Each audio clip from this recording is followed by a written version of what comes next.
Yes. Good morning, sir. We are turning now to demand estimates. For those who are following in the written notes that I referred to yesterday, we should be in section 4. We're going to start by going back in time compared with the documents that we were looking at yesterday afternoon to the early 1970s. The focus is going to be on factor 8 because that was understood to pose the greatest challenge. Before I move into the chronology, sir, I should say we've used the word demand in the written note, and I'll be using it during this part of the presentation because that reflects the terminology in the documents from the time. I think this may have been picked up last week during England and Wales, but demand is a word that might need a bit of unpacking. It brings with it some questions. Whose demand? What information was that demand based on? All sorts of other questions, no doubt. But we've used it because it's in the documents. When we get to look at some of the annexes that accompany the written note, in which we've set out the use of factor 8 and factor 9, we've used the word consumption rather than the word demand. But I just thought I'd flag that at the start to explain why I'll be using that word in this portion of the presentation. Well, the two are, I suppose, different in that consumption is what is used, demand is what is asked in order to be used. Yes. Yes, that's right, sir. They can sometimes be used almost interchangeably.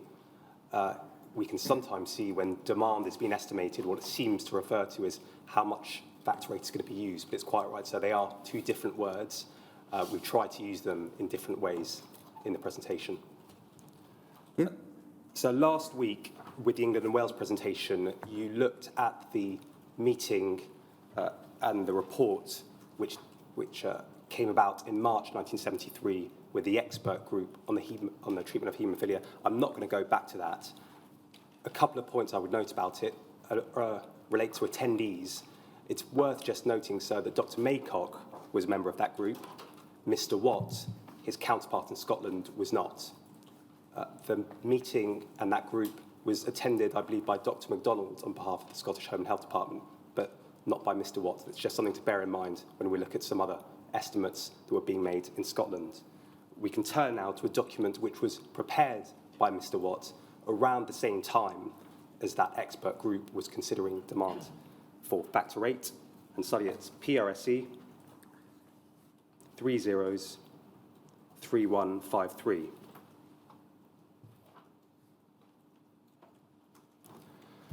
So you can see from the date of this document at the bottom, 12th of June 1973, prepared by Mr. Watts, titled Plasma Fractionation in the United Kingdom, a Personal Appraisal.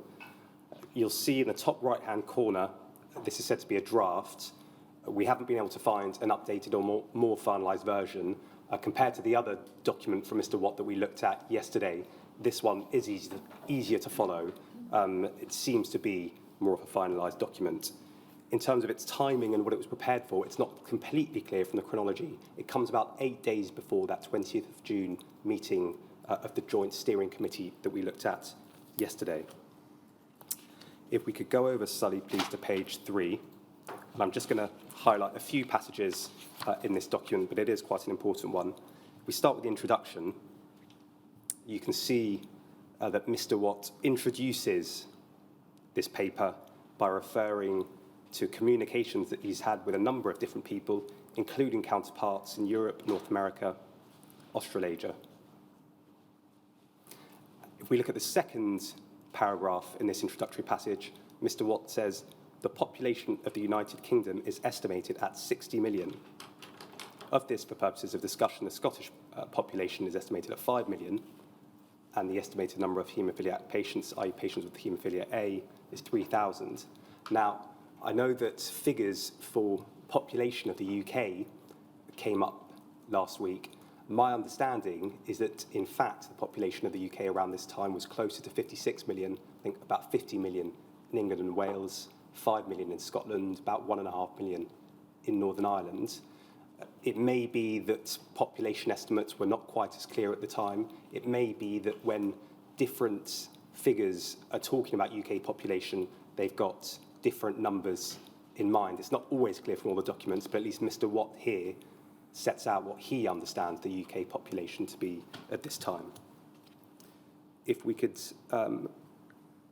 have maybe the whole page, or rather the second half of the page. This is really just to note, because we'll come back to it a bit later, the third paragraph in this page refers to a policy on the use of cellular components, which I understand to be a reference to the use of red cell concentrates. We'll come back to that when we look at supply from PFC a little later. Then at the bottom of this page, Mr. Watt gets onto AHG, and he says the official estimate of the need for fresh frozen plasma for AHG preparation is given as 10 donations per 1,000 population. Now, it's not totally clear to me which official estimate Mr. Watt's referring to there, but it's worth noting nonetheless. And then we're going to continue with the rest of this passage. It says, on this basis, the Scottish plasma availability is correct. It's my personal belief that this figure, i.e. 10 donations per 1,000, and if we go over the page, please, Sully, this figure is probably 30% too low, since it presupposes an overall process yield of 40%. These calculations do not allow for increased use in domestic therapy. And I pause there, sir, to draw a contrast perhaps with some of the work from Dr. Biggs that was referred to last week and we'll come back to, which suggested that domestic therapy was not likely to lead to increased use. Next, the need for a proportion of the production as low-yielding, high-purity fractions, a probable drop in yield of intermediate concentrate to 30% when made on a realistic scale, i.e. when you start making more of the product, when you scale it up, it's likely that yield is going to drop from what it is when you're making smaller amounts. He then says, allowing that this argument is correct, the Scottish need for fresh frozen plasma becomes 15,000 donations per million, rather than the 10,000 donations now becoming available. This would provide, at 30% yield, about 4.8 million plasma units of AHG per annum for the country's needs. Approximately 1 million units per million population, or 20,000 units per haemophiliac per annum. It's my belief that a production of 15,000 litres of fresh frozen plasma is well within the capacity of the Scottish RTCs without needing to use plasmapheresis. Now, there are a number of figures that are set out there that will be worth noting and bearing in mind. It's also worth picking up from this passage, and this is something that we'll come back to as we look at the other documents. Demand estimates are quite often expressed using a number of different metrics at this time. They're sometimes expressed in terms of the number of donations that's needed. They're sometimes expressed as the amount of factor 8 in terms of units. That's all kinds of factor 8 per head of population. They're sometimes expressed as the amount of factor 8 that's needed per haemophiliac patient. I've at least found it easy to not always be totally clear which has been referred to. I point that out because it's something that we'll see also in some later documents. If we go on to the next page, please, Sully, page 5. The unit is used in the paragraph in the middle of the page. Yes. Here is 1 million PU per million population. That's plasma units, presumably. Yes. And what is a plasma unit? Well, my understanding is that that is a unit of factor 8. That seems to me to make the most sense. And that equates to about a unit of factor 8. I'm not sure that can be right, can it? Oh, I see. Plasma units of AHG. Right, I now see it, yes. So he defines it himself, doesn't he, in the second last line? I think that's right, sir, So yes. a PU there is a plasma unit of antihemophilic globulin. Exactly, yes. And he refers to that both in terms of million population. Yes. So that's 1 per million, i.e. 1 per person. Because the Scottish population at this time was around 5 million, that leads to 4.8 million units for the whole of Scotland. Yes. If we go over the page to the top, he refers here to, at the top passage, to the number of litres of plasma that he thinks are going to be necessary, suggesting that the figures may have to increase to reflect his estimate of need for AHG.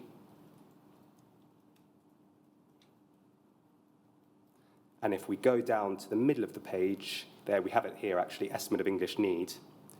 Mr. Watt moves away from just looking at Scotland to apply his estimates to England. I presume that means England and Wales, perhaps also Northern Ireland. And he says this: since there should be little difference between the community need of England and Scotland on a proportional basis, it would appear that the Scottish figures should be applicable to England, especially since these figures are in close agreement with those established in other countries.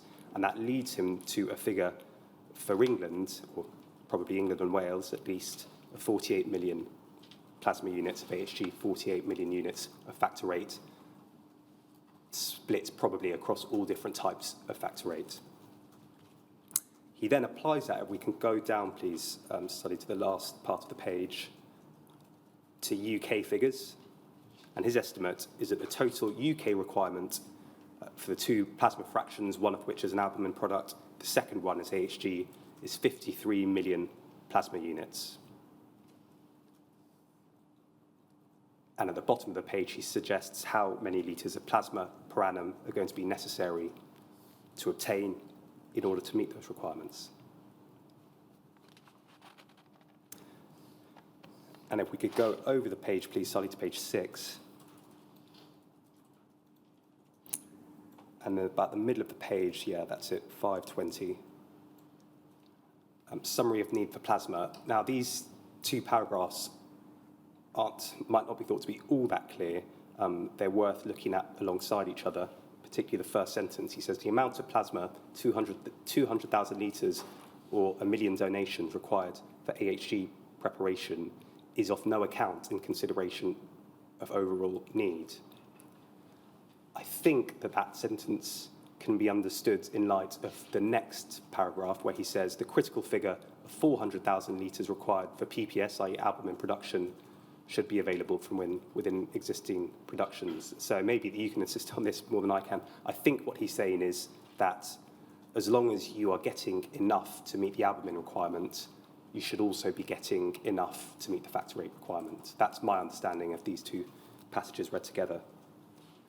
And if we go down then to the paragraph we can see at the bottom here, Mr. Watt then starts applying these figures to fractionation capacity, both within Scotland and also England and Wales. And he says, and this links back to what we were looking at yesterday, BPL and PFC are each specified for 70 to 80,000 litres of plasma a year. It's my opinion that BPL production could be increased to about 150,000 litres, but further increase would appear impossible on the present site and could hardly be justified. He then refers to a difference of more than 250,000 litres that needs to be accounted for. At the bottom of this page, he says, assuming that Scotland's resources will not be misused to subsidise England, a dual standard of clinical availability could come to exist. And if we go over the page, he sets out another comment. In my opinion, this intolerable situation could not be maintained. Enough plasma to meet real needs will need to be collected, to meet real needs will be collected in England, and unless prompt action is taken, UK fractionation and finishing capacity will be inadequate to meet demand. Before we go on to the next passages, worth just remembering the timing and context of this document. It's June 1973, so it's when the planning for the PFC that we looked at yesterday has already taken place in the late 1960s, and the facility is in the process of being built. It's getting towards the end of its construction, but he appears to be, Mr. Watt, considering the possibility that there might still need to be a change of plans, which might include a further expansion into PFC. He starts by ruling out in paragraph 6.10 a third centre in the UK. He then says in 6.20 that the PFC at Liverton has process potential to handle up to 300,000 litres of plasma per year, but is unable to finish PPS at equivalent rates. However, the construction of premises equal to this task on the Liverton site would appear to be the most economic and most rapid means of achieving adequate fractionation capacity in the UK. And if we go down, please, Sully, to the bottom of the page. I'm moving a bit beyond demand estimates, sir, but I think these passages are worth looking at together. He says this, if, as seems certain, the additional facilities should be available as soon as the specified capacity of Liverton is exceeded, i.e. by the end of 1974, planning would be required to start immediately, despite the fact that some technical questions remain unresolved. Obviously, this timescale is impossible, but it would seem feasible that provided planning details started at once, the increased facilities could be available on the Libston site by the end of 1975. Such a programme could be costly, since it would involve persuading existing contractors to accept a new contract, but he thinks that should be possible. And if we then I'll just pick up the last part of the last sentence here. However, in comparison with the global sums involved, this additional expenditure could be recouped in a period of months, since each month saved has a current financial implication of approximately £1 million. I think what he's referring to there is the cost of having to buy commercial concentrates if you're not able to produce enough of them in the UK. So what we seem to have from this document, sir, is Mr. Watt coming at his own estimates for how much factor rate is likely to be needed, both in Scotland and in the whole of the UK, and suggesting that despite the fact that the PSC is coming close to the end of its construction period, the PFC and the English facilities are not going to be enough to meet demand. And he has some suggestions for what might be done in response. So soon after this meeting, the Joint Steering Committee on Blood Products Production met on the 20th of June. We've already looked at the minutes of that meeting last week. I think you were also taken to it yesterday, and you were also taken to it last week, so I'm not going to return. The meeting referred to Dr. Biggs' estimate at that time of a need for 400 to 700,000 donations. And we then enter into a period, towards the end of 1973 and into 1974, where there appears to be some disagreement between the Scottish Home and Health Department and their counterparts in England and Wales, the DHSS, about how to approach estimating need for blood products. We've got a number of documents which are summarised in the written note. It's important to be aware that the meetings that took place and the correspondence that happened between the two departments often related to blood products other than factor concentrates, in particular to albumin products. Nonetheless, some of them do provide some insight into how the different departments were approaching these questions. There's a document that I'm not going to bring up on screen, so I'm just going to give you the reference for it because you may wish to return to it.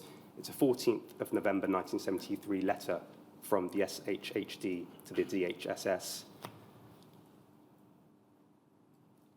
The reference for it is SCGV 5074_033.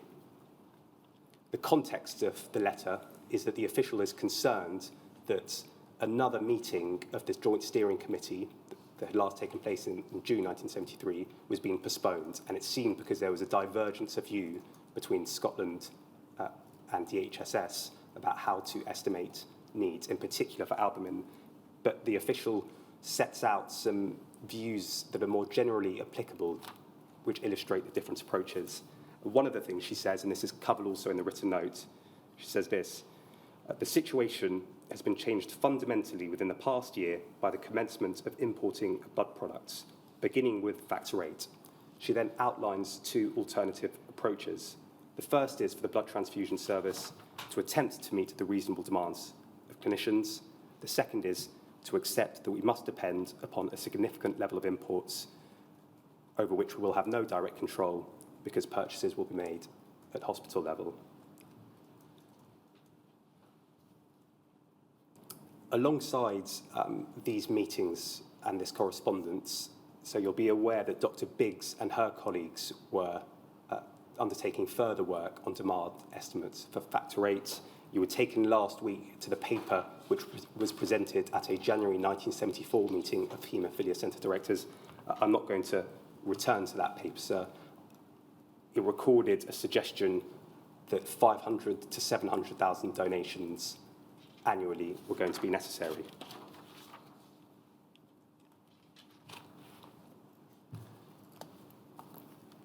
I will pick things up in Scotland in the mid-1970s by reference to a meeting of SNBTS and Hemophilia Centre Directors, which took place on the 11th of June 1975.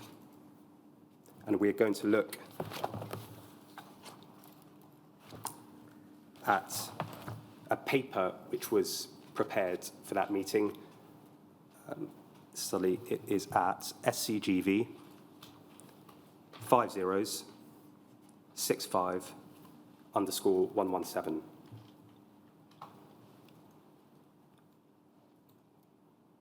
Now, this was a paper which I believe was prepared by Professor Cash, who at that time was the director of the Edinburgh and South East Regional Transfusion Centre. It was an annex to a paper prepared by Major General Jeffrey, who was National Medical Director of the SNBTS, Professor Cash's predecessor in that role. And if we can just have the passage at the top of the page,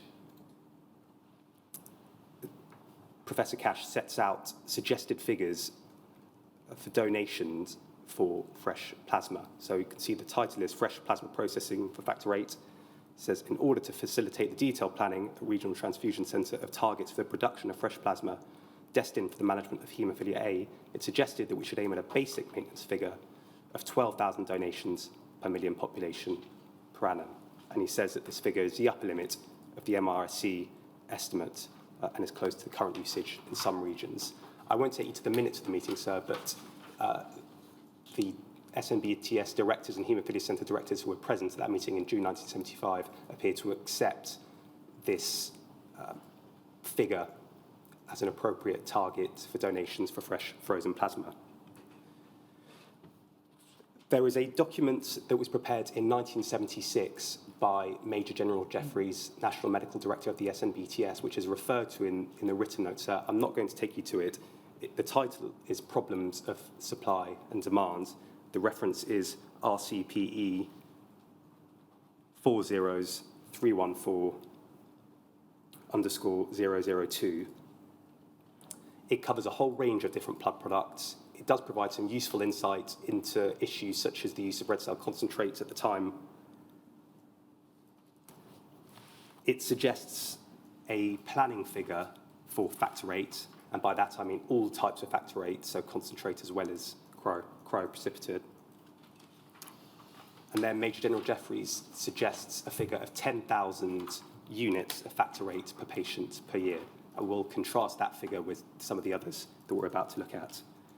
And I'm going to start with a paper prepared at a similar time in September 1976 by Professor Cash and a colleague. And if we can turn to that, it's PRSE 303425.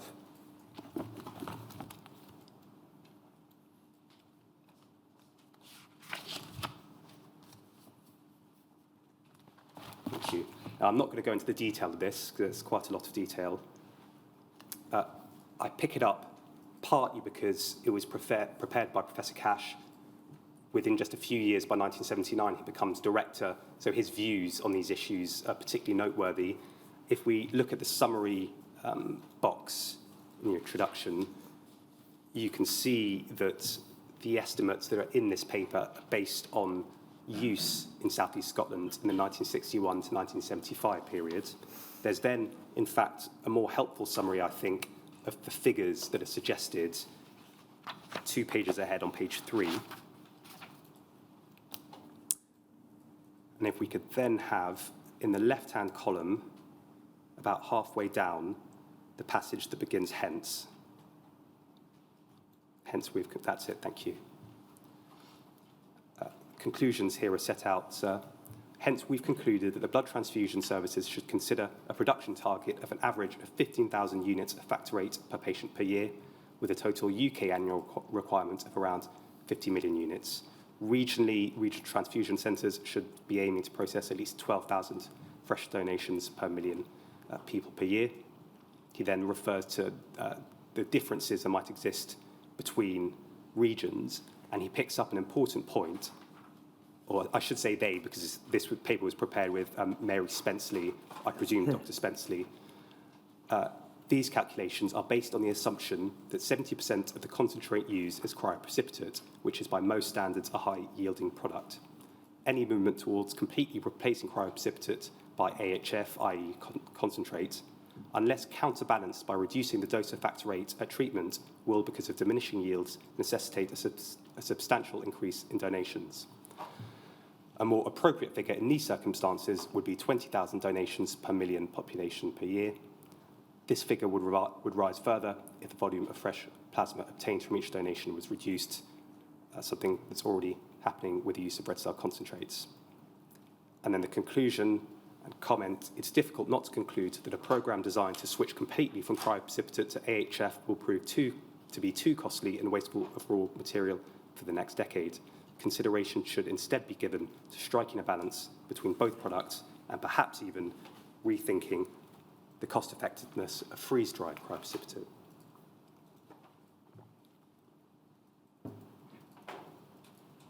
So we can immediately see, in terms of the number of factor VIII units that are suggested per patient per year, 15,000 compared to the 10,000 in the Major General Jeffrey paper I referred to, contrasted with the 20,000 figure in Mr. Watt's paper. And also the suggestion that if we're going to be providing more concentrate than cryoprecipitate, the number of donations that will be necessary is going to go up.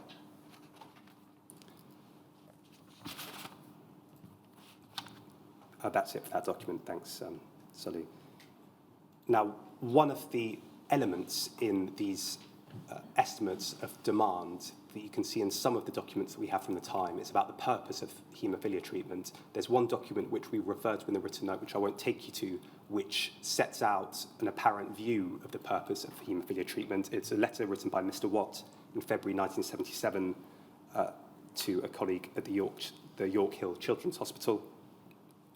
And for your notes there, it's PRSE 40659. And Mr. Watt suggests that the number of units required for both factor VIII and factor IX could only be calculated by the number of units required to maintain the patient in a reasonable state of health. And he suggests that there was general agreement that this could be defined as health that would allow the patient to maintain a normal sedentary existence. We get to the end of 1977. The working group on trends in demand for blood products, which was a UK working group, which you were taken to last week during the England and Wales presentation, publishes its findings. I'm not going to go back to that document and repeat all of them. I'd ask you to note again, sir, the membership. Dr. Maycock was a member of that working group. Dr. Cash was as well. Dr. McIntyre of the Scottish Home and Health Department, Mr. Watt wasn't a member. And the estimate of the need for factor VIII that's reached by that working group at the end of 1977 is 1,000 units per 1,000 population, in other words, 10,000 units.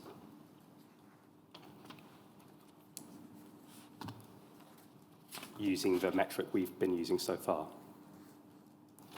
So I'm going to pick things up now at the end of December 1979, December 1979. I believe by this point Professor Cash has taken over as director at the SNBTS. And we can see a changing and again increasing estimate of how much factor VIII is thought to be needed. So the document is SBTS 50 89_120.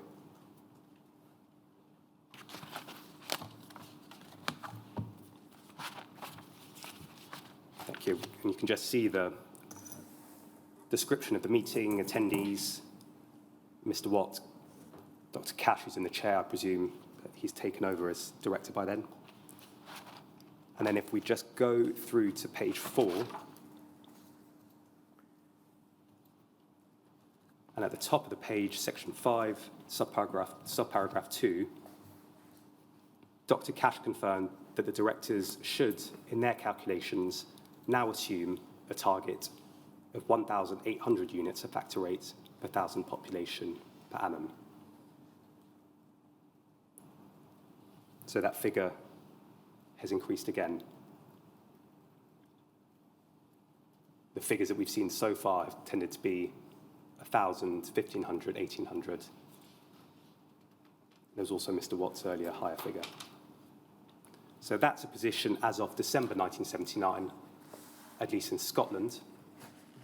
And you'll recall, so from what we looked at yesterday, by the time we get to the late 1970s, the position as regards UK production, things had started to diverge. So we'd moved from a strong focus on UK planning at the start of the 1970s to by the end of the 1970s, things had diverged to some significant extent. The next document is an important one from January 1981. It's a report prepared by Professor Cash. It's at CBLA 301252.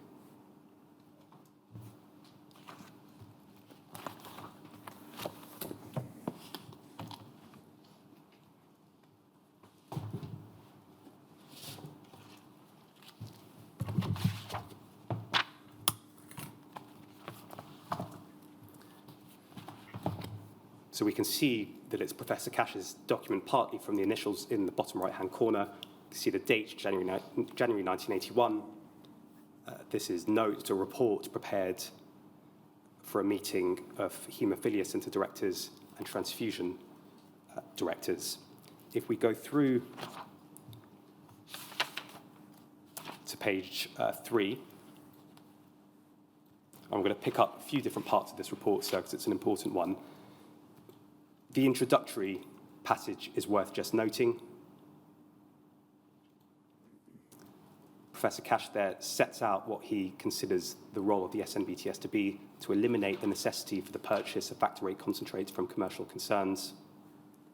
It says that there's a need for close collaboration with Hemophilia Centre directors. If we could go over the page, please, Sully, to page 4. And the passage that begins future developments in demand, and if we could go down a bit, thank you. This is Professor Cash introducing the section of this report in which he is estimating future demand. He says, this is a particularly difficult problem at the present time, primarily because the practice of home therapy is still evolving.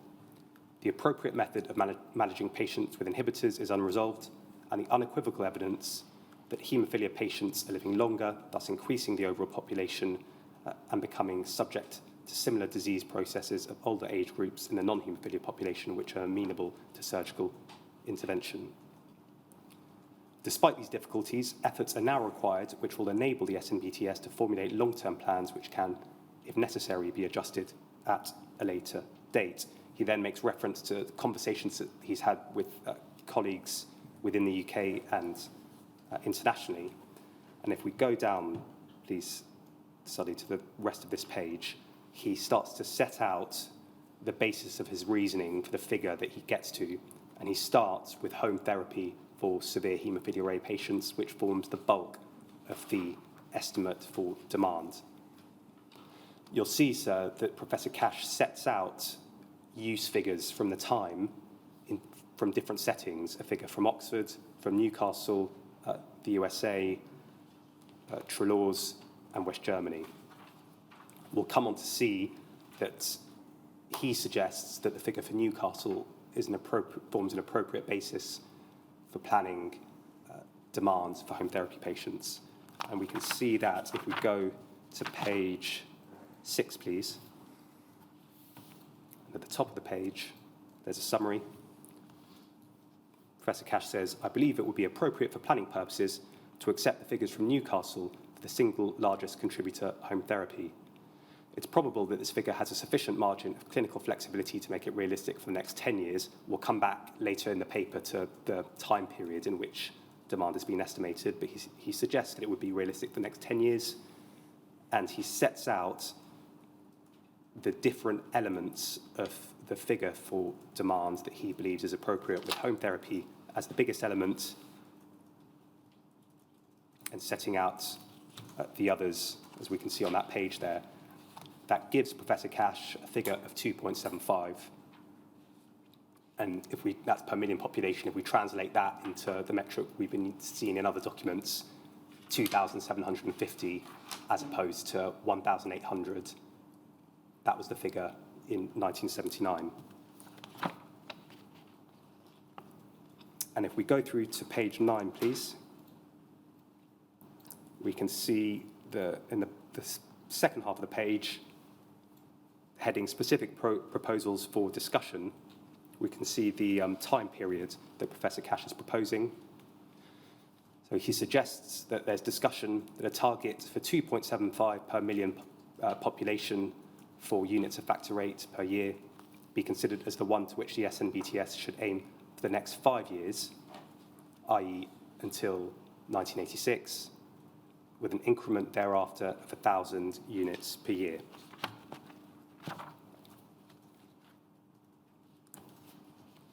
And while we're on this document, I'll just note very briefly on page 11, there is reference to factor 9, and if we could have the passage just at the top of the page, which links back to a comment I made at the start. Professor Cash says, fortunately, because of the much smaller number of Hemophilia B patients than A, the supply of these products is always more than adequate, with an exception that I think links to that table. And that helps to explain why the focus of these documents is on factor 8 more than it is on factor 9.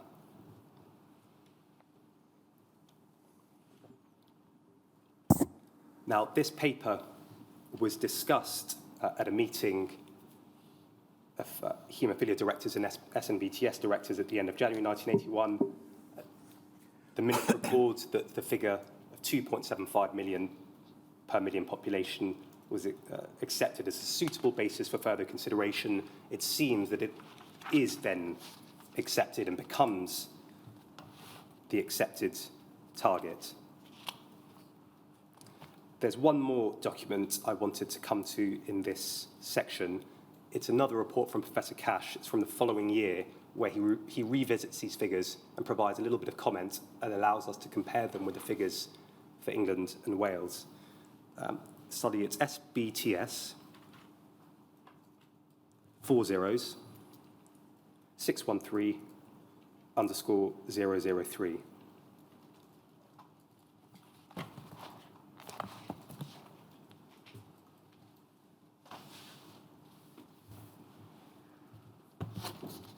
Can I just pause there for a moment? Can I just understand how the figures play out and see if I'm understanding what you've been telling me? You say that the paper which Cash produced was discussed at the end of January 1981, and a figure of 2.75 million, that's million units per million population. Yes. If that's so, then what does that translate into in terms of the targets that were made for the production at BPL in England, which was in the region of 100 to 120 long term. This would suggest rather more than that. It was, sir. And in fact, I hope that the document we're about to look at will help on that front because it compares the two figures. Professor Cash suggests that his figure is 2.75 and the figure for the NBTS is 2. So if we take a population of, say, 50 million, yes, that gives you 100 million. Yes. 2.75 gives you 137,500. Yes. So a higher. Yeah. A higher. Higher than any other estimate which was ever produced south of the border. Certainly, as far as I'm aware, and as far as I've seen, I'm sure that's right. Yes, I see. So I had understood it correctly. Yes, you had, sir. Yes. So this was this particular meeting in 1981 signing up to a target which was half as much again, roughly, as the target which England thought was the maximum that they might need. That's right, sir. It's a big figure. And in fact, in the document that we're about to look at, Professor Cash himself describes it as a dramatic increase on his previous figure. And there's no doubt, it seems, that it was a higher target than the one that was produced in England and Wales. Yes, it certainly was. Thank you. Thank you. Sully, could we pan out to get the whole of this page?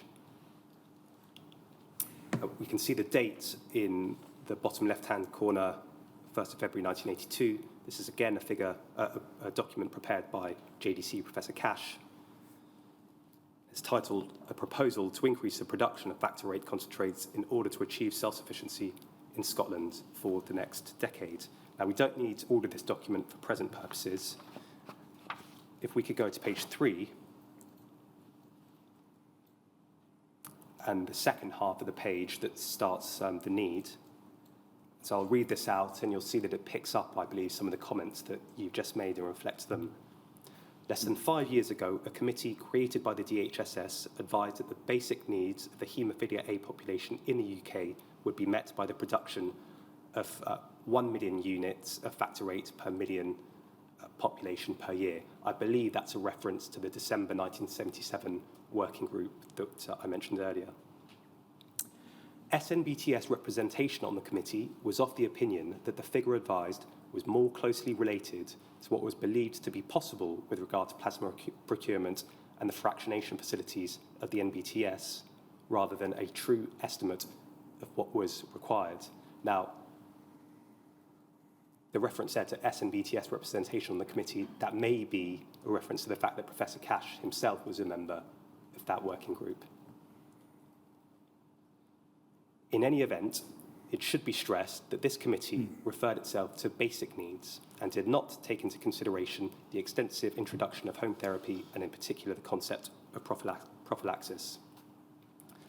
Studies carried out in the last 6 months in Scotland in association with the Scottish Hemophilia Centre directors under the aegis of the SHHD have revealed that when examining worldwide trends, it would be more appropriate to plan towards a production of 2.75 million units of factor VIII per million population per year.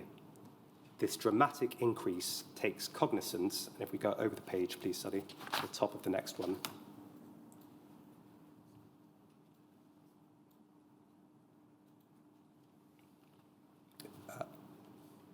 Of the introduction of prophylactic therapy,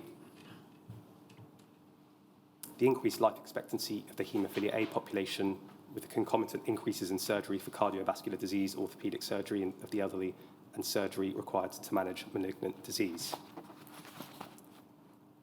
In addition, it's believed that the proposed target may go some way to meeting the potential needs for bleeding associated with a chronic liver disease, which is likely to appear in this patient group within the next 10 years. It's significant that the use in Scotland in the year ending 31st of March 1981 was in the order of 1.5 million units per total population, and that's likely to have risen further to 1.7 for the year ending 31st of March 1982. Now, sir, I may have mistakenly told you that it's in this document that Professor Cash contrasts his figure with the one for NBTS, and my apologies for that. I will get to you. Well, I think he has done, hasn't he? If we go back over the page.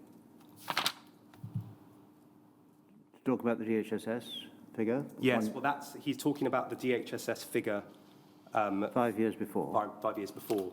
So the contrast is the contrast is there. So he does also contrast the figure with a more up-to-date one. I will make sure I get you the reference in that document. I'm sure that it's there.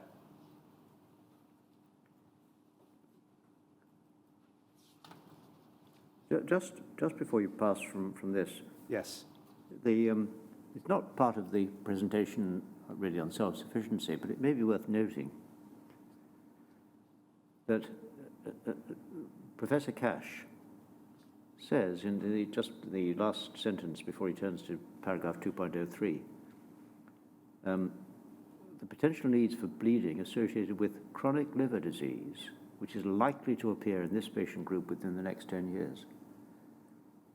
So he, in 1st of February 1982, foresaw a significant impact of chronic liver disease arising in that patient group.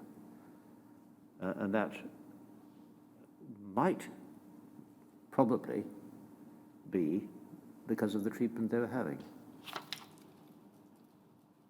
That certainly seems to be an inference which is available from that passage. And It'd be difficult to explain otherwise what Professor Cash was referring to there. well, the question would be why would that patient group itself, Right. of those with severe hemophilia A, or in fact hemophilia A, why would they, rather than other people as a group, suffer from chronic liver disease? That's right, sir. Yes. And he's stating it as though it wasn't at all controversial. That's certainly one reading of this document, sir. Well, that's how he's stating it. That is how he's It stating may be controversial, but he's certainly setting it forward as an assumption without trying to justify it. Yes, thank you.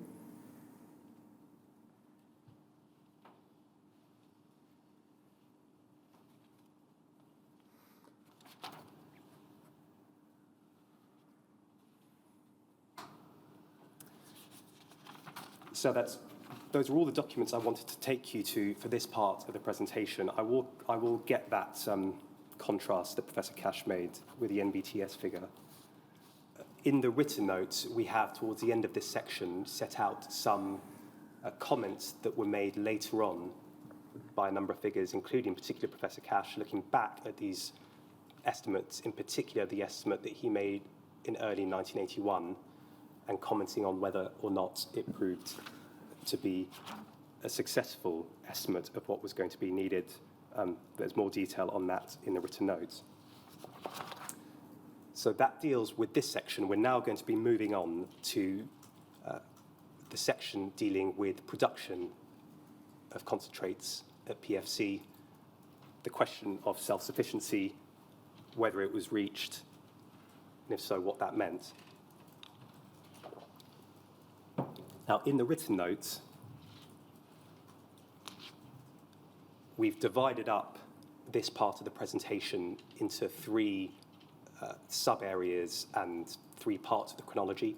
The first one deals with the position in the 1970s up to the end of 1984, when heat treatment, at least for factor 8 concentrates, is introduced in Scotland and 4 Northern Ireland. We then divided it into heat treatment and the impact of heat treatment on self-sufficiency. That broadly covers the years 85, 86 to 87. And then we've looked more briefly at the period at the end of the 1980s to see whether or not self-sufficiency was maintained in Scotland, assuming it was reached before. Now, as I go through this part of the oral presentation, I'm likely to spend some time, a good deal of time, on the first of those subheadings. I'm likely to spend less time on heat treatment. Now, heat treatment is obviously a very important topic, but we are going to be hearing very shortly from Dr. Foster and then from Dr. Perry, who were directly involved in a number of the issues. So I'm intending to set out an overview of some of the key dates, look at some important documents, but perhaps not go into as much detail about documents which were authored by Dr. Foster or authored by Dr. Perry in advance of their oral evidence. So we're going back in time again from the 1980s to the early 1970s. There are a couple of documents which are set out in the written note from 1973, 1974, and 1975, which I won't take you to. There's one from December 1973 prepared by Mr. Watt, which is a report on the development of factor 8 concentrates. At that time, the reference for it is PRSE 40678, but we don't need it up. It's a useful document to look at to get a sense of what sort of concentrates were being developed by the PFC at that time while it was still at the REI, so before it moved the Liverton site, what Mr. Watts considered production capacity might be, and what sort of concentrates PFC should be focusing on.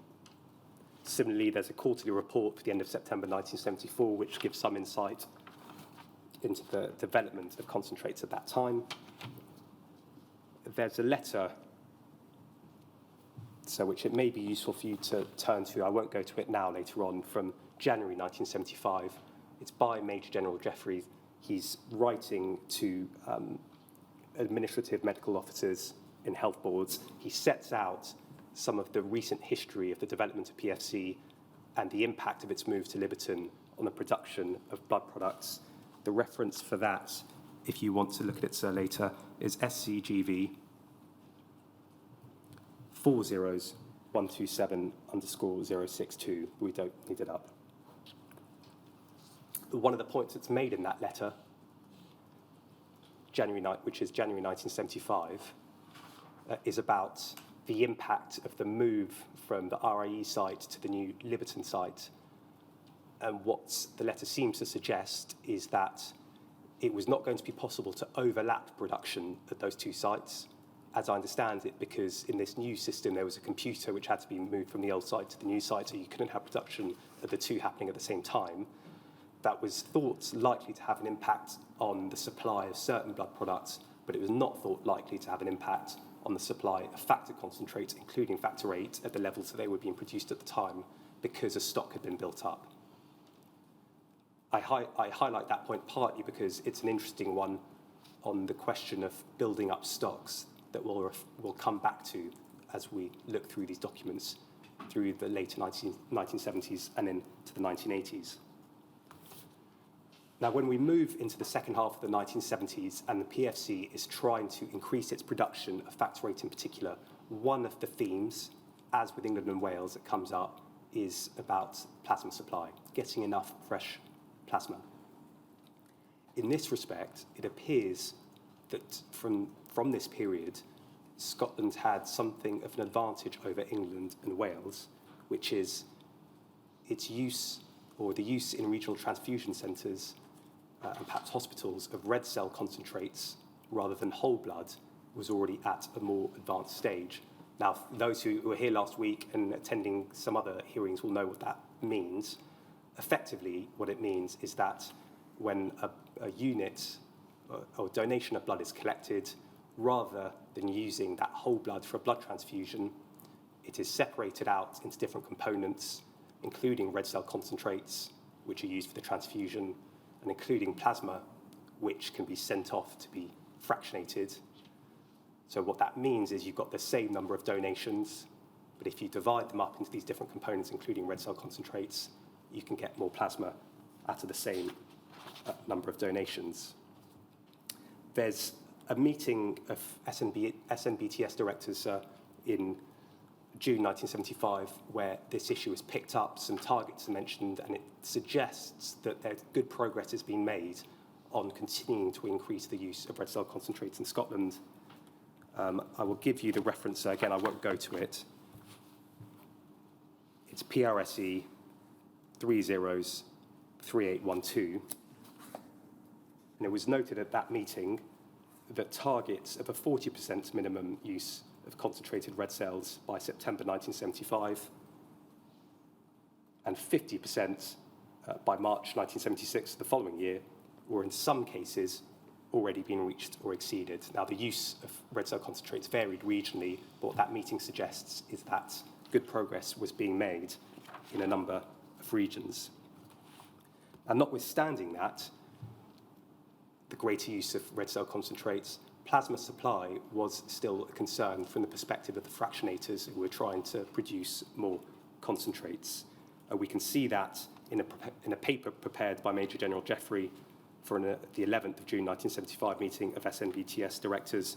Again, so just for your notes, the reference is SBTS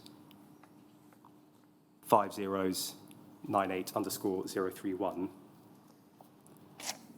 In that paper, Major General Jeffrey said the main concern was the supply of fresh frozen plasma for factor VIII so that a stockpile can be built up before a changeover from cryoprecipitate to an intermediate factor can be planned.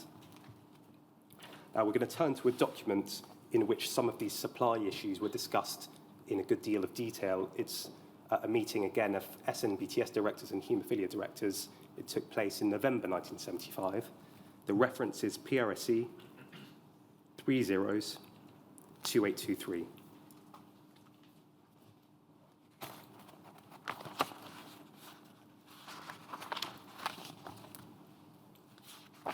Now, if we start with the attendees at the meeting, see a number of individuals we've been looking at already.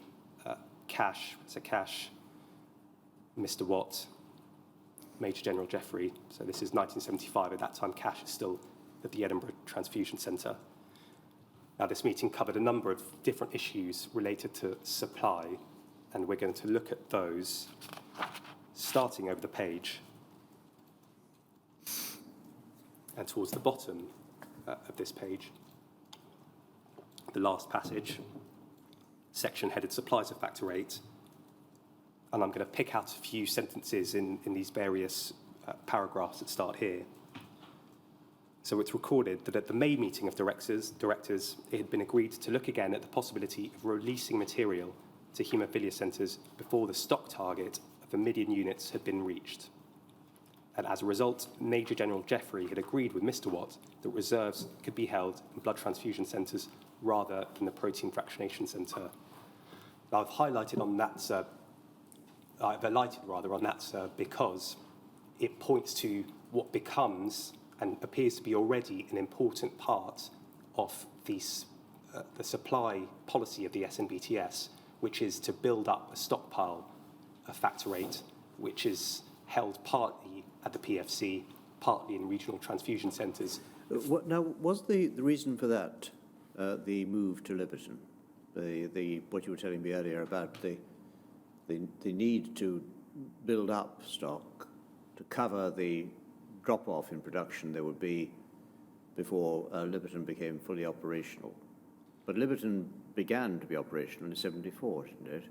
It began to be operational from the point of view of producing blood products, I believe, in 1975, and really only gets going more in 1976. So the computer system which was necessary to operate the system of continuous production, which had been developed by Watt and was in operation at the Royal Infirmary in Edinburgh, there being only one such computer able to control the process, that was moved. When it was moved, you couldn't get any more continuous production in the Royal Infirmary, so whatever production there was on a different method and obviously would produce much less. And so they wanted to build up the stocks in advance of that so they could distribute it. So this is dealing with that problem, is it? In other words, is this stockpile a stockpile for all time as a form of strategic reserve, as it were, or is it to cover this particular period? I believe that the two are probably linked, sir. It seems to me, from some of the documents that we'll look at, that it is at least part of a more entrenched policy of building up a strategic reserve. But I'm sure you're quite right that this policy may well have originated in this period when there was a move from the RIE to the Liberton site. So before the move took place, it was understood to be important to build up a stockpile so there wouldn't be a gap in supply during the transitional period. But once the move has taken place, we see from a number of documents starting around this time a repeated emphasis on the importance of building up a stockpile in case there are future gaps in production. So the reason for having the stockpile is to smooth peaks and troughs in production. That's my understanding, sir. Well, I'm sure it would have had a number of elements. One of them, I'm sure, would be smoothing peaks and troughs. One of them, I suppose, related to that is if at some point there's a shutdown. Well, that's a trough. That's a trough. Yeah, a big trough. I was thinking of perhaps smaller peaks and troughs that might happen as plasma supply goes up and down month to month, but you're quite right. So that's another type of trough. I mean, it would have been, I suppose, standard manufacturing practice at the time to have stocks always available. The just-in-time process of manufacturing is very recent, isn't it? I'm sure that's right, sir. But we do see this policy and this approach being picked up on a number of times in the documents. The size of the stockpile being seen to be important. The period of time that the stockpile covers also being seen to be important. We get to the later period into the 1980s, and I believe it's understood that there's a need for about 12 months supply of stock.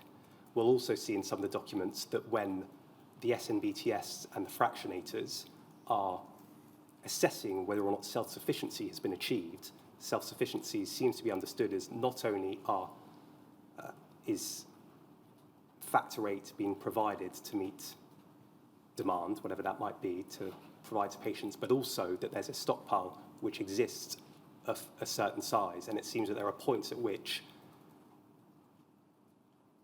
factor VIII is not being sent on to regional transfusion centres and haemophilia centres in order to build the stockpile back up.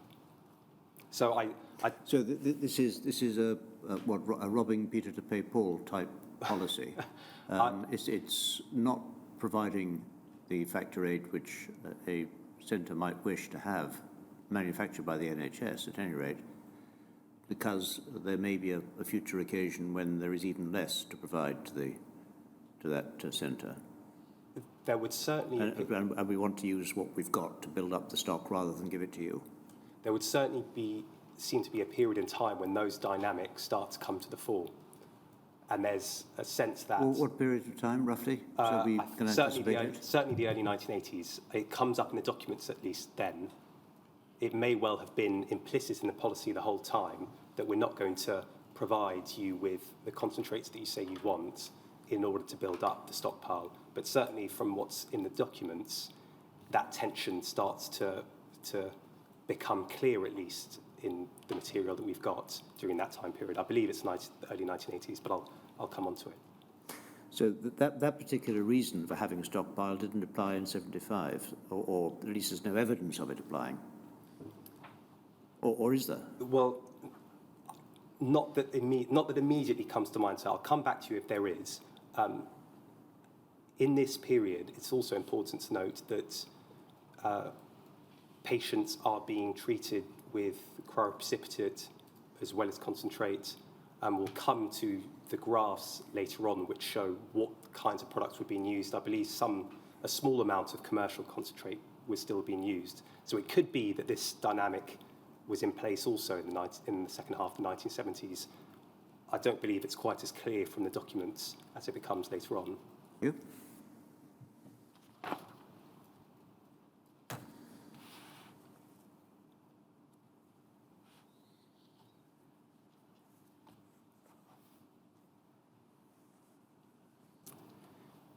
If we move on now to a document in March 1976, we'll pick up on this question of plasma supply again and study its SCGV 40-114_023.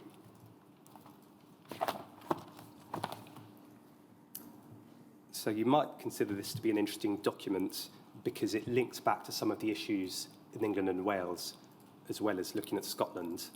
We can see from the top that it is a note of a meeting, I believe, prepared by a DHSS official that was called to consider factor VIII production, 11th of March 1976, attended by figures including Dr. Maycock, Mr. Watts, General Jeffrey. If we look at the heading production capacity at present, in just the first sentence there, it says in both England and Wales and Scotland, the main factor is the availability of fresh plasma. I understand that to mean that the main factor holding back the production of more factor concentrates is the availability of fresh plasma. The end of that first paragraph refers to production in England and Wales at that time. And we considered yesterday this figure of 17.5 million, 15 million, when it might have been achieved, whether it reflected capacity or actual production. This is another piece of the jigsaw, perhaps. At the present time, production in England and Wales is at 30,000 containers of 250 units a year. The target's 55,000 containers by June 1977, equivalent to 14.5 million units a year. Yesterday, we looked at a document which was based on, which referred to a date in August 1977, appeared to suggest a figure of 17.5 million, though that related both to BPL and PFL. This, as I say, it might just be another piece of the jigsaw, sir, when trying to disentangle those different figures.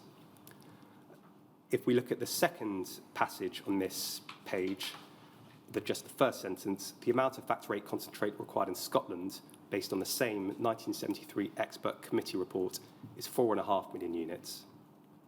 That's 10 to 12,000 units per year for each Hemophilia A patient. And then I'm just going to highlight the final sentence that we can see on the screen at the moment. The target in Scotland of 4.5 million units a year can easily be met given sufficient fresh frozen plasma. There's ample manufacturing capacity. So a suggestion in that meeting in 1976 that the production manufacturing capacity of PFC should be ample to meet Scotland's needs, provided enough fresh frozen plasma is available. I'm now going to look at a document which sets out a number of points relevant to the supply position in Scotland in the mid-1970s. It's in fact one I believe Mr. Hill took you to last week, but we're going to look at some different passages. It's PRSE 302133.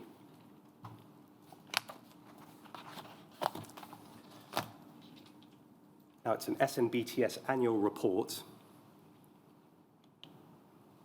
covering 1975 to 76. Again, at this time, Major General Jeffrey was the director of the SNBTS. This was the document which referred to there being an emotive response to the issue of factor VIII supply in the UK. I believe Mr. Hill took you to those passages. I won't go to them again, but this is a document in which those passages appear. If we could go to page 11, please.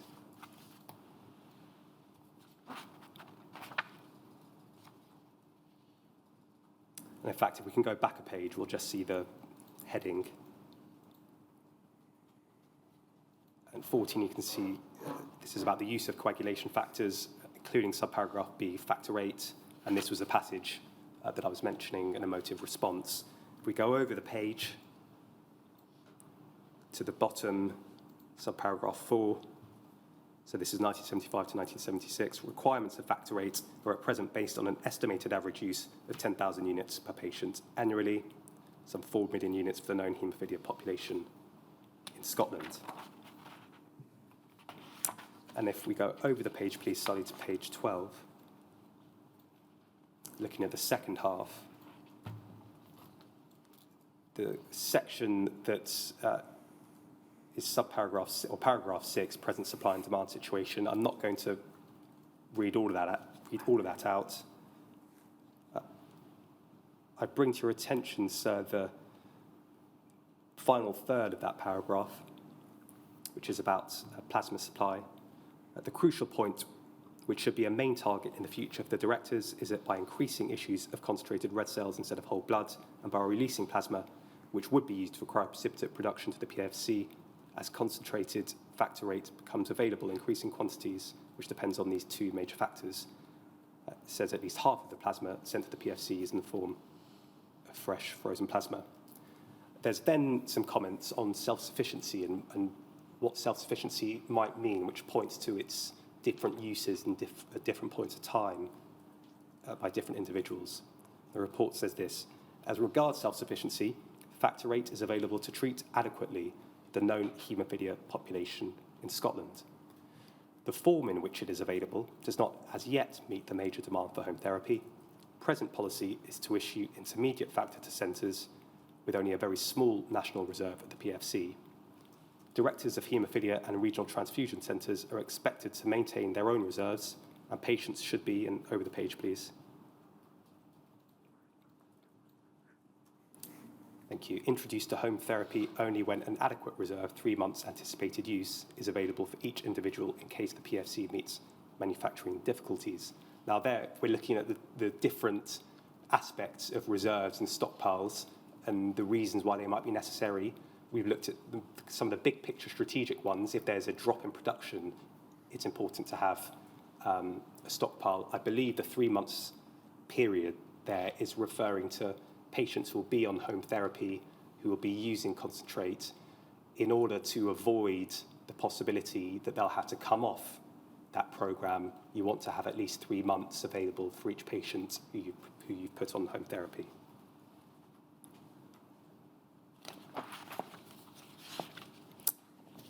If we can just pick up briefly on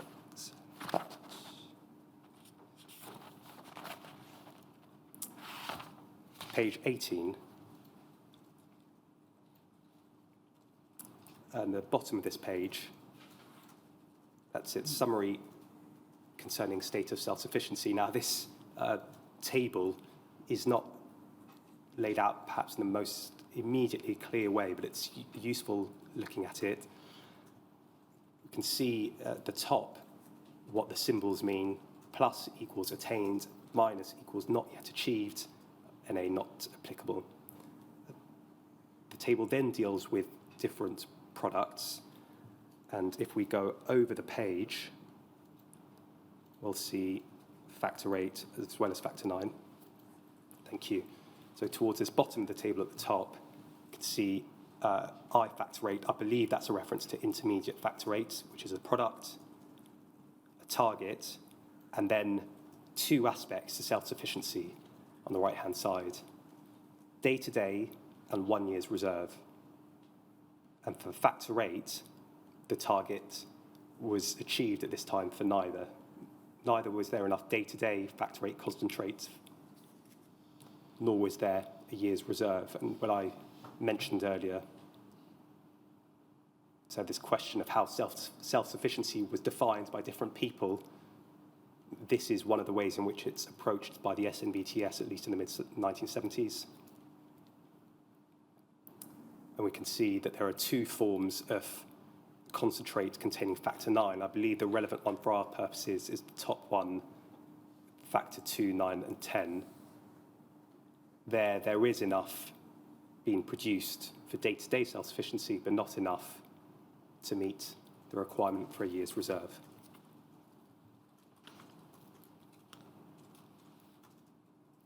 And then finally, over the page, a couple of last points to pick out. Actually, it should be the previous, page 19, please. Sorry, it was the same page.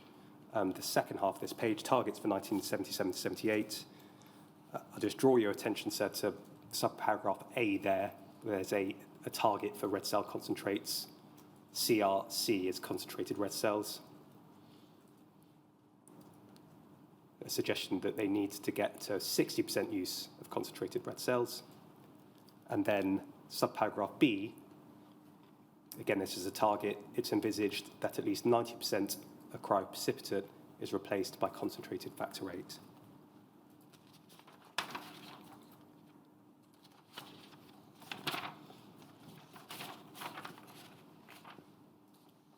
And that's all I wanted to take you to in that document. I'm going to be moving on now into the 1980s. I note the time, so I wonder if this would be a convenient moment. Yes, well, let's take a break then until 11:45. 11:45.